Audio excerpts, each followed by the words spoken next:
Votre esprit est un instrument finement réglé, un diapason psychologique résonnant avec les fréquences silencieuses et cachées de l'âme humaine. Alors que d'autres n'entendent que la conversation, vous entendez les accords dissonants du ressentiment inexprimé, le bourdonnement discret de l'anxiété, la faible mélodie d'une vérité cachée.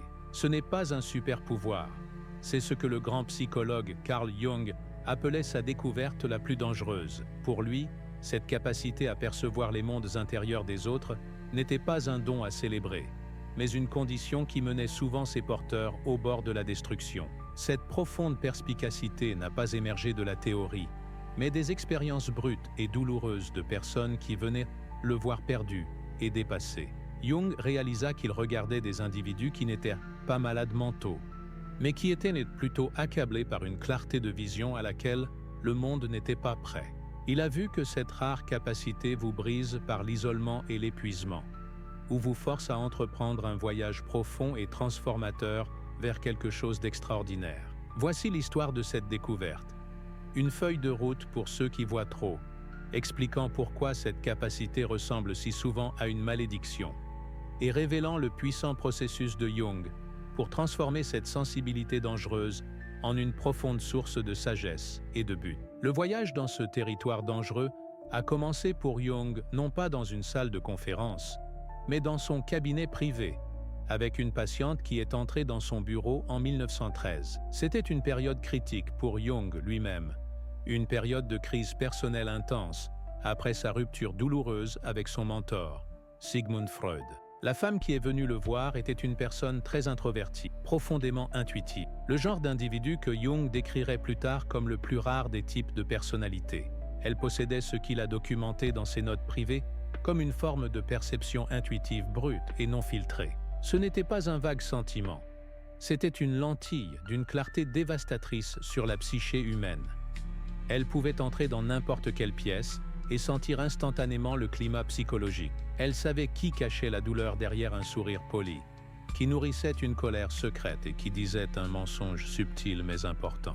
Sa capacité à voir à travers les masques sociaux était absolue. Pour la plupart des gens, cela pourrait sembler une compétence précieuse, mais pour elle, c'était une source de souffrance constante. Elle ne pouvait pas engager de conversation informelle parce qu'elle voyait le désespoir et l'insécurité derrière chaque performance sociale.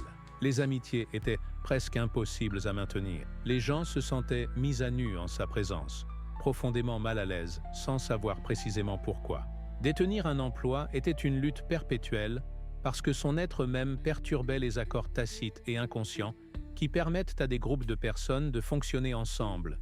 Des accords qui dépendent souvent de l'ignorance de certaines vérités dérangeantes. Alors que Jung travaillait avec elle, une réalisation stupéfiante a commencé à l'éclairer. Il ne traitait pas une maladie conventionnelle. Il était témoin de ce qui se passe lorsque l'inconscient devient trop conscient, lorsque la perception d'une personne est trop aiguë pour la survie sociale. Il a méticuleusement documenté ses observations des autres, notant qu'elle parlait des gens comme si elle avait un accès direct à leurs pensées privées et à leurs motivations cachées. Lorsqu'il a pris le temps de vérifier soigneusement ses intuitions par ses propres méthodes cliniques, il les a trouvées remarquablement et constamment exactes. Ce n'était pas une psychose, ce n'était pas un délire, c'était une forme de conscience si avancée qu'elle était devenue socialement toxique. Cela l'a amené à enquêter sur un phénomène qu'il a appelé « participation mystique », l'état où les individus très intuitifs sont dépassés parce qu'ils absorbent involontairement le contenu inconscient de tous ceux qui les entourent. C'est comme être une éponge psychique dans une mer d'émotions inexprimées, incapable de dire quelle eau est la vôtre et laquelle vous avez absorbée des autres. Bien que la recherche moderne sur les personnes très sensibles aborde ce sujet, Jung a identifié quelque chose de beaucoup plus spécifique et rare. Il s'est concentré sur le type intuitif introverti, une infime fraction de la population qui ne se contente pas de ressentir plus profondément, mais qui perçoit les schémas inconscients avec une clarté effrayante. Leur esprit traite non seulement les signaux sociaux évidents, mais aussi les émotions refoulées, les agendas cachés et les ombres psychologiques collectives que la plupart des gens sont biologiquement et socialement conditionnés à ignorer. Le danger, a conclu Jung, ne réside pas dans la perception elle-même, mais dans l'isolement psychique profond qu'elle crée. Lorsque vous voyez avec une clarté absolue ce que les autres ne peuvent ou ne veulent pas voir, vous devenez un miroir vivant. Et la société ne peut supporter de se regarder dans un miroir qui révèle ses défauts les plus profonds. Cet isolement intense crée ce que Jung appelait le problème de la fonction supérieure, le paradoxe tragique où votre plus grande force devient la source de votre plus grande douleur, parce qu'elle vous sépare de l'aveuglement partagé et confortable du collectif. Mais le vrai danger, l'élément qui rend cette découverte si périlleuse, n'est pas seulement l'acte passif de voir. C'est la réaction active, souvent agressive, du monde au fait d'être vu. Les personnes ayant cette perception très différenciée deviennent des aimants pour ce que Jung a abondamment documenté comme la projection de l'ombre. L'ombre était le terme de Jung pour toutes les parties de nous-mêmes que nous refusons de reconnaître. Notre égoïsme, nos peurs, nos insécurités, notre capacité de cruauté. Lorsqu'une personne perspicace entre dans une pièce, sa clarté agit comme un miroir, reflétant ses parties cachées aux personnes qui l'entourent. L'esprit inconscient, lorsqu'il est confronté à sa propre ombre non reconnue, n'a que deux choix. Il peut intégrer la vérité difficile ou il peut attaquer le miroir. La plupart des gens, tragiquement, choisissent d'attaquer le miroir. Vous avez peut-être vécu cela vous-même. Vous mentionnez doucement à un ami qu'il semble stressé par son nouveau travail. Au lieu de reconnaître son anxiété, il explose de colère, vous accusant d'être négatif ou de projeter votre propre malheur sur lui. Il ne réagit pas à ce que vous avez dit. Il réagit à la vérité que vous lui avez fait ressentir. Ce schéma, répété sans cesse, conduit à ce que Jung a identifié comme le phénomène du bouc émissaire. L'individu très perspicace devient souvent le problème désigné dans chaque famille, cercle social ou lieu de travail où il entre. Ce ne sont pas eux qui créent le conflit. Ce sont simplement eux qui rendent visibles les conflits préexistants et cachés. Le groupe projette inconsciemment tout son dysfonctionnement non reconnu sur la seule personne qui peut le voir, la blâmant pour la tension qu'elle ne fait qu'observer. C'est une expérience profondément douloureuse, d'être systématiquement ciblé par une force que vous ne pouvez pas expliquer rationnellement. Vous commencez à avoir l'impression que vous êtes la cause du problème, qu'il y a quelque chose de fondamentalement mauvais chez vous. Vous êtes comme la première cellule immunitaire du corps à détecter un virus. Mais au lieu que le reste du corps reconnaisse la menace et combatte le virus, il se retourne et vous attaque pour avoir donné l'alerte. C'est le cœur du danger. Ce n'est pas seulement que vous voyez les vérités cachées du monde, mais que le monde essaiera souvent de vous détruire pour les avoir vues. Pour survivre à cela, vous devez d'abord comprendre la nature précise de votre propre perception, car Jung a découvert que cette capacité se manifeste de différentes manières. Pour vraiment comprendre votre propre expérience, vous devez d'abord connaître la nature de votre instrument de perception spécifique. Jung, à travers son travail clinique, a identifié 4 archétypes distincts, 4 façons différentes dont cette perception extraordinaire se manifeste au sein du type intuitif introverti. Reconnaître votre propre schéma est la première étape essentielle pour gérer cette capacité, au lieu d'être géré par elle. Le premier type est ce qu'il appelait l'intuitif sentimental. Ce sont des individus qui ne se contentent pas de voir ce qui se passe psychologiquement. Ils le ressentent viscéralement, dans leur propre corps. Ils sont comme un sismographe humain, enregistrant les tremblements émotionnels dans une pièce bien avant que des mots ne soient prononcés. Ils absorbent les émotions des autres si complètement qu'ils ne peuvent souvent pas distinguer leurs propres sentiments de ceux qu'ils ont inconsciemment absorbés de leur environnement. Ils peuvent ressentir une vague soudaine de tristesse et croire que c'est la leur, pour apprendre plus tard qu'un collègue pleurait silencieusement une perte. Ils vivent dans un état de ce que Jung appelait une contagion émotionnelle perpétuelle, expérimentant les émotions non vécues et inexprimées de tous ceux qui les entourent, comme si elles étaient les leurs. Cela peut conduire à un épuisement chronique, à de l'anxiété et à un sentiment d'être constamment dépassé par un flot de sentiments qui n'ont pas de source claire.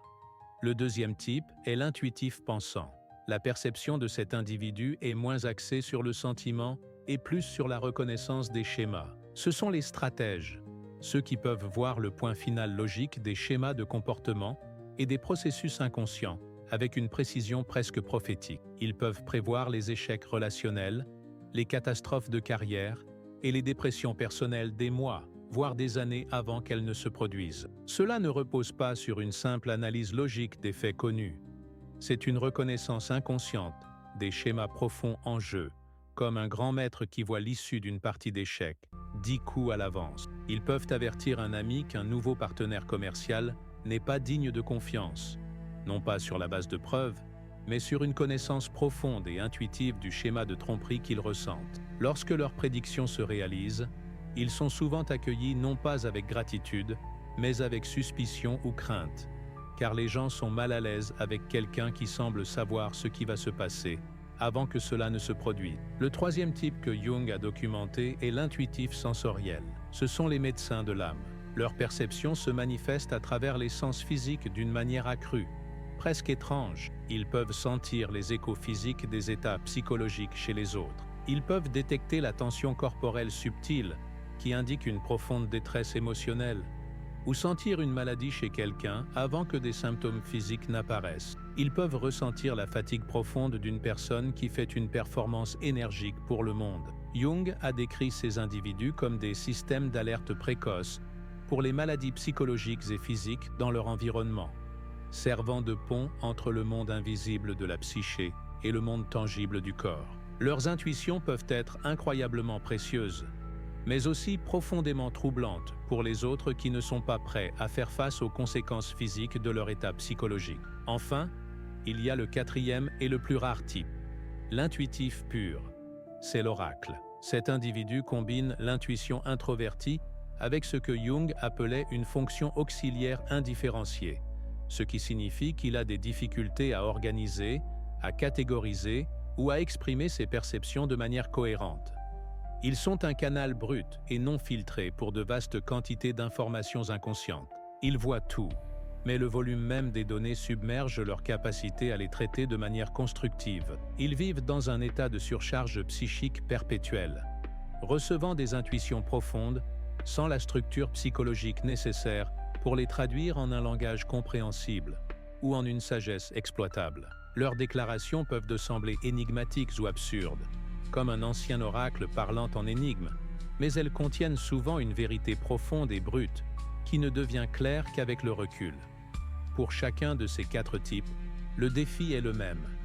Comment intégrer cette perception puissante et souvent douloureuse? Jung a vu que si elle n'était pas gérée, cette capacité posait de véritables menaces non seulement pour le bien-être de l'individu, mais aussi pour la stabilité du monde qui l'entoure. Les dangers de cette perception non intégrée ne sont pas abstraits.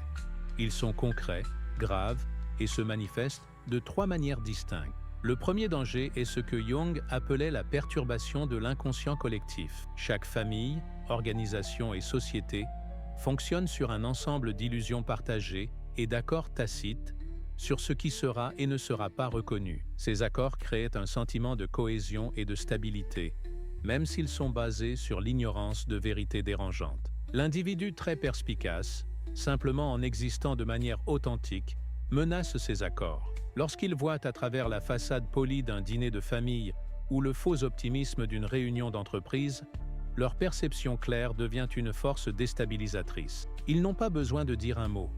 Leur incapacité à participer à l'illusion partagée est ressentie par tous, et elle mine le fondement même sur lequel repose le confort du groupe. Ils deviennent un défi ambulant et respirant au statu quo, et les groupes se déplacent instinctivement pour neutraliser de telles menaces. Le deuxième danger est l'isolement psychologique profond. Comme nous l'avons vu, c'est plus qu'une simple solitude sociale. C'est un état d'être existentiel. La malédiction d'un niveau de conscience supérieur est qu'il ne peut pas être pleinement partagé avec ceux qui ne le possèdent pas. L'individu devient un îlot de conscience dans un océan d'inconscience. Il rapporte souvent avoir l'impression de vivre dans une réalité différente de celle de tous les autres, de parler une langue que personne d'autre ne comprend. Cela crée un fossé profond et douloureux entre eux et le reste de l'humanité. Le besoin constant de filtrer leurs perceptions, de simplifier leurs intuitions juste pour pouvoir se connecter avec les autres, est profondément épuisant et conduit à un sentiment d'inauthenticité qui corrode l'âme. Le troisième et le plus grave danger est la dissolution de l'identité. c'est la menace ultime de la participation mystique.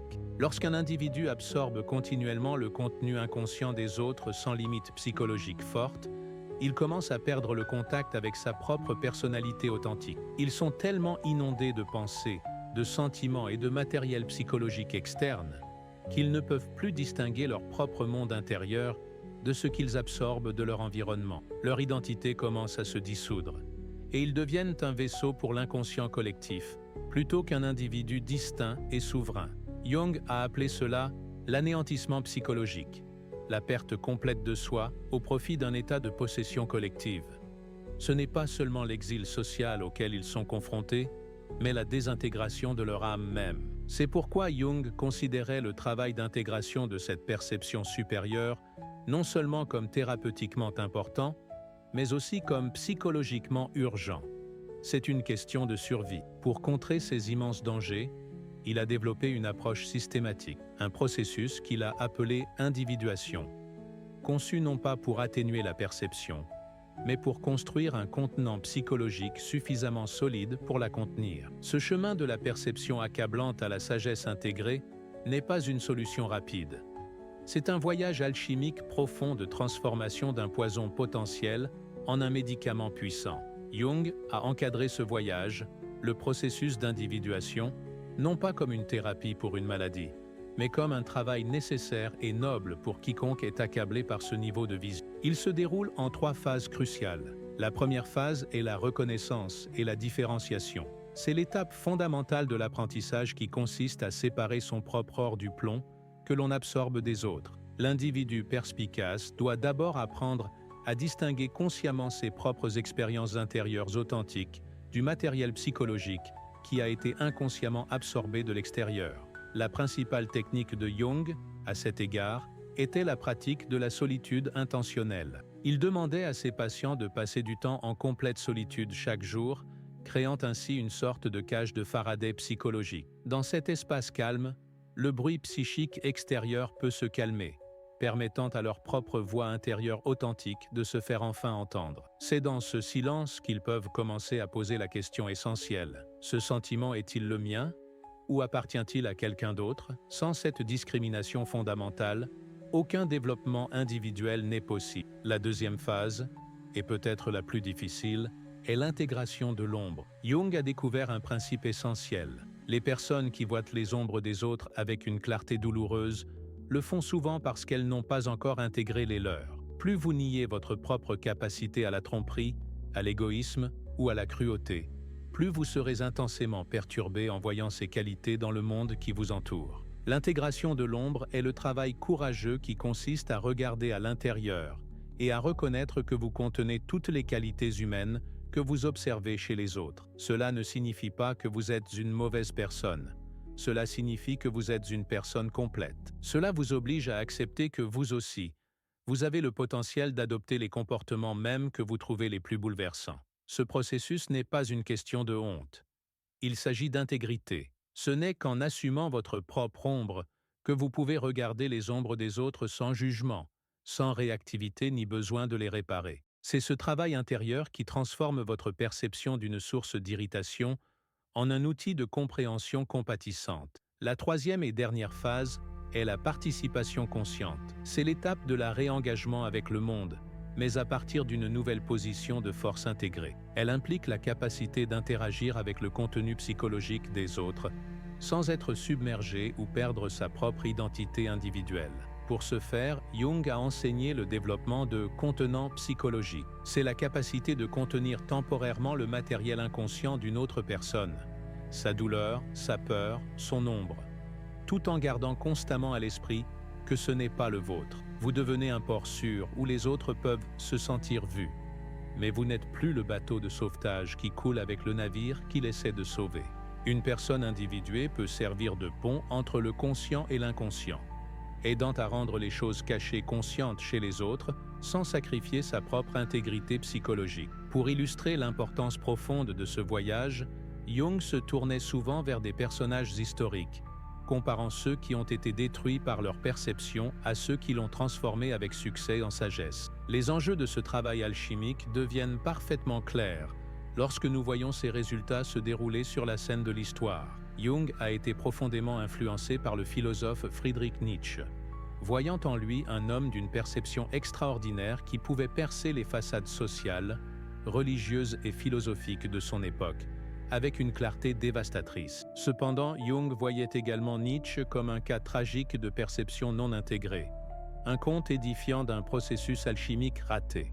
Nietzsche maniait sa perspicacité comme un marteau, une arme pour briser les idoles de la société.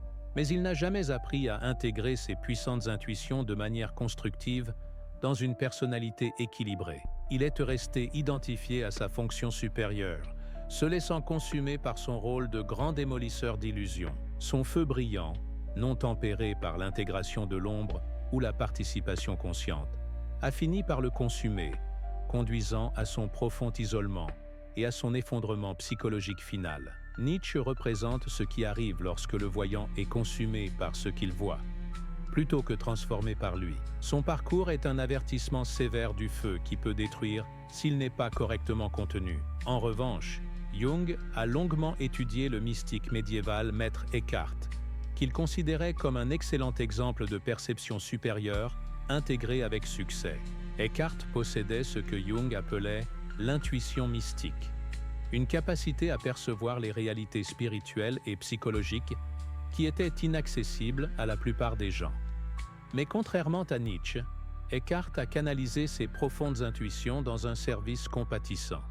Il n'a pas utilisé sa clarté comme une arme, mais comme une source de nourriture pour les autres. Il voyait clairement, mais il a appris à parler d'une manière qui invitait à la compréhension plutôt qu'à provoquer la résistance. Il a transformé sa perception en une sagesse qui pouvait guérir et guider. Jung pensait que le succès Descartes découlait de ce qu'il appelait l'humilité consciente, la profonde reconnaissance que la perception supérieure n'est pas une réussite personnelle dont on peut être fier, mais un don sacré à partager avec sagesse et prudence. Eckhart représente le maître alchimiste, celui qui transforme avec succès le plomb d'une perception accablante en l'or d'une sagesse durable. Plus importante encore, Jung a documenté sa propre lutte déchirante avec ce même processus pendant la période qu'il a appelée sa confrontation avec l'inconscient, consignée dans son légendaire Livre rouge. Pendant plusieurs années, Jung s'est senti menacé par la psychose, sa propre perception supérieure de l'inconscient,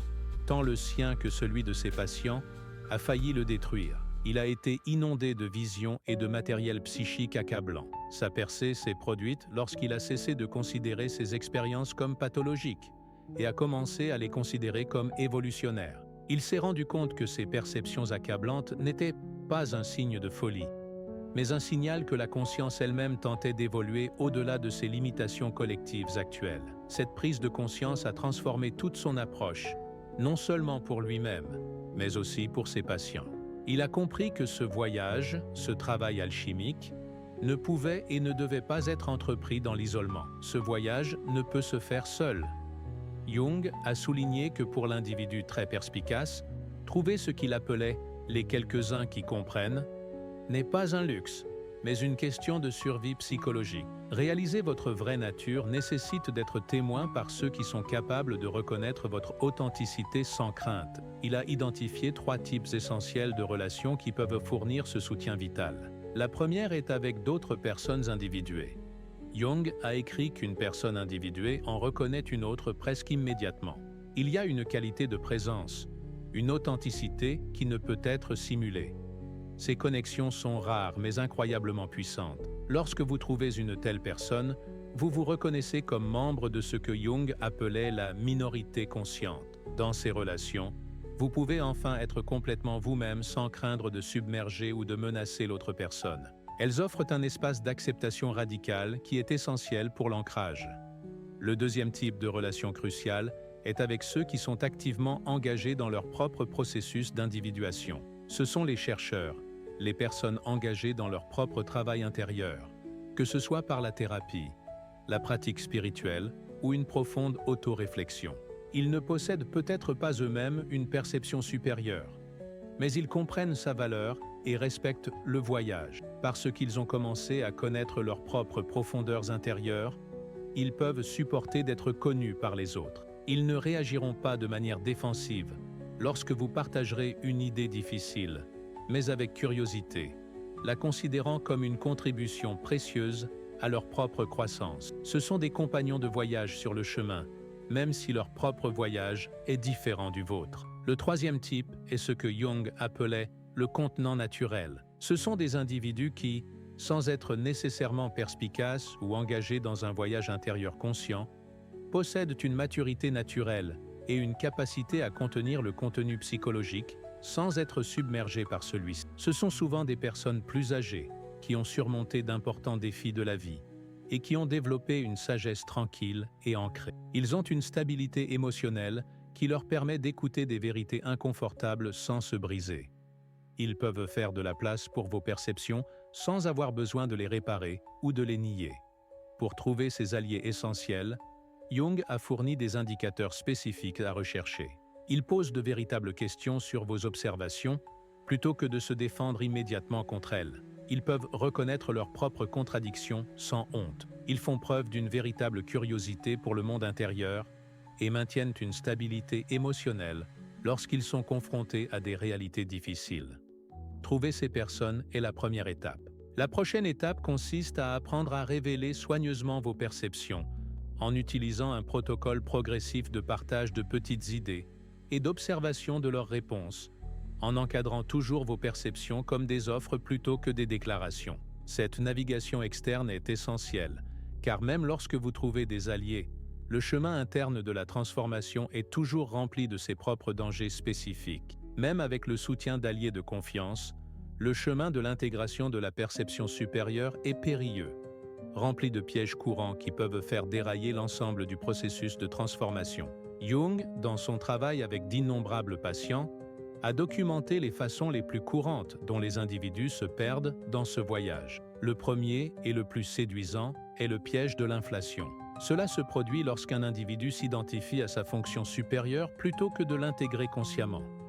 L'ego devient gonflé, croyant qu'il a un accès spécial à la vérité absolue. Cela conduit souvent à ce que Jung appelait le complexe du prophète, où la personne ressent une envie messianique de sauver tout le monde de son inconscience. Elle commence à prêcher et à juger, et ses idées, qui auraient pas pu être utiles, deviennent des armes. Cette inflation la coupe des relations humaines authentiques et conduit à l'isolement même qu'elle essayait de fuir. Jung a averti qu'au moment où l'on croit être le porteur de la vérité ultime, on est tombé dans le piège d'être possédé par les forces inconscientes mêmes que l'on cherchait à comprendre. Le deuxième piège est la justification du retrait.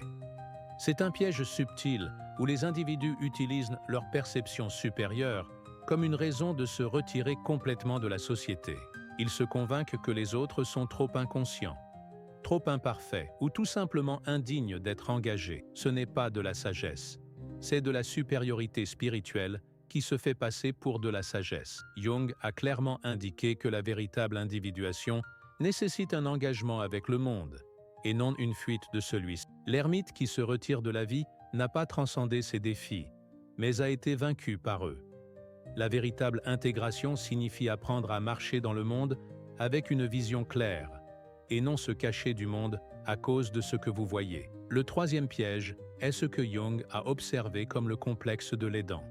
Certains individus très perspicaces deviennent dépendants du fait d'être nécessaires. Ils définissent toute leur identité par leur capacité à voir les problèmes des autres et à offrir de l'aide. Ils perdent le contact avec leur propre développement intérieur parce qu'ils sont perpétuellement concentrés vers l'extérieur. Leur perception devient leur identité et la personne disparaît derrière la fonction. Ce n'est pas l'individuation, c'est son contraire. C'est le sacrifice de sa propre personnalité à un rôle, aussi noble que ce rôle puisse paraître. Le but n'est pas de devenir le plus grand aidant du monde, mais de devenir sa propre personne la plus complète. Enfin, il y a le danger du retour de la submersion. L'intégration n'est pas une réussite permanente, c'est un processus dynamique qui nécessite une attention constante et consciente. Même les individus intégrés avec succès peuvent régresser pendant les périodes de stress intense, de traumatisme ou de transition majeure de la vie. Ils peuvent cesser de maintenir leurs limites psychologiques et se retrouver à nouveau inondés du contenu inconscient des autres. Ce n'est pas un signe d'échec, mais un rappel que le travail est en cours. Cela nécessite un engagement envers des pratiques tout au long de la vie, une solitude régulière pour se recalibrer, un choix conscient du moment où engager ses capacités et un travail d'ombre continu pour empêcher la projection de son propre matériel inconscient. La personne intégrée n'atteint pas un état de perfection. Elle apprend à danser consciemment avec sa propre complexité psychologique. Et il y a une raison profonde d'entreprendre cette danse difficile et permanente. Ce n'est pas seulement pour votre propre bien-être, c'est pour le bien-être du monde. Si ce chemin est si difficile et rempli de pièges, pourquoi le suivre? L'intuition ultime de Jung était que toute cette lutte sert une fonction vitale et évolutionnaire. Il croyait que les individus très perspicaces sont les pionniers de la conscience, de l'humanité. Ce sont les éclaireurs avancés, envoyés en avant pour cartographier les territoires psychologiques et spirituels que l'humanité devra éventuellement explorer. Tout au long de l'histoire, ces individus sont souvent apparus avant que le collectif ne soit prêt à intégrer leurs idées. Ils servent de laboratoire pour la conscience, expérimentant des façons d'être qui finiront par profiter à l'ensemble. Votre lutte personnelle n'est pas seulement personnelle. Vos symptômes reflètent souvent un problème plus profond que toute la culture doit aborder. L'individu sensible ressent les problèmes collectifs en premier et le plus intensément. Lorsque vous ressentez un profond sentiment de maladie de l'âme dans un environnement de travail toxique, vous ne faites pas qu'éprouver un stress personnel. Vous percevez une pathologie collective qui, si elle n'est pas traitée, finira par provoquer l'effondrement de toute l'organisation. L'intuition cruciale de Jung était que cette perception sert au mieux l'évolution lorsqu'elle est intégrée consciemment et non subie inconsciemment. Le but n'est pas d'être un martyr de la conscience, mais de devenir un pont vivant entre ce qui est et ce qui devient. La personne individuée sert le collectif non pas en sacrifiant son individualité, mais en la développant si complètement qu'elle devient un cadeau pour l'ensemble. Cela conduit au but ultime du voyage, un état que Jung appelait la fonction transcendante. À ce niveau de développement le plus élevé, l'individu tient ses capacités avec légèreté. Il voit clairement, mais sans attachement à ce que les autres acceptent, ce qu'il voit. Il perçoit profondément, mais sans la compulsion de réparer tout ce qu'il observe. Il apprend à servir l'évolution de la conscience naturellement, sans forcer ni prêcher, simplement en incarnant une façon d'être plus consciente. Sa présence même devient une forme de médecine culturelle, aidant subtilement à guérir le collectif simplement en étant entier en lui-même. Vous souvenez-vous de la patiente de Jung en 1913, la femme qui se noyait dans sa propre perception? Après 3 ans de travail avec le processus d'individuation de Jung, sa vie a été complètement transformée. Elle a appris à distinguer son propre contenu psychologique de ce qu'elle absorbait des autres. Elle a trouvé du travail comme conseillère, où sa perception différenciée est devenue un outil puissant pour aider les personnes en difficulté.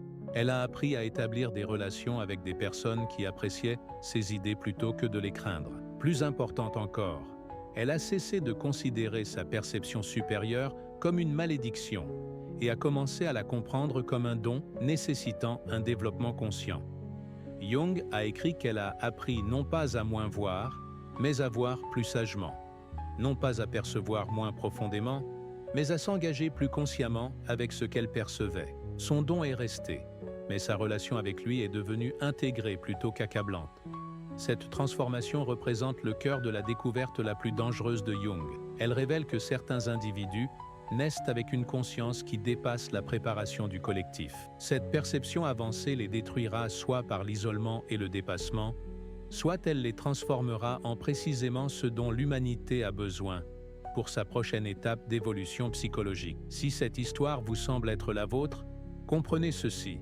Votre perception supérieure n'est pas un dysfonctionnement de votre constitution psychologique. C'est une caractéristique avancée du développement de la conscience. Vous n'êtes pas brisé parce que vous voyez tout ce que les autres manquent. Vous êtes psychologiquement en avance sur votre temps. La question n'est pas de savoir si vous devez supprimer votre perception pour vous intégrer. La question est de savoir si vous développerez les compétences nécessaires pour intégrer consciemment votre perception. Vous êtes né pour tout voir, non pas pour souffrir en silence, mais pour servir l'évolution de la conscience. Le monde a besoin de vos idées, mais il a besoin qu'elle soit livrée avec l'intégration, la sagesse et la conscience stratégique, qui transforment la perception dangereuse en médecine culturelle. Votre don n'est pas votre fardeau. Votre relation inconsciente avec votre don est le fardeau. Apprenez à l'intégrer consciemment, et vous deviendrez ce que Jung croyait que vous étiez censé être, un pionnier, préparant l'humanité à un développement psychologique qui est inévitable, mais pas encore évident. Le danger n'a jamais été de tout voir. Il était dans le risque de ne jamais apprendre à voir avec la sagesse que vos dons exigent. Le choix de commencer ce voyage vous appartient.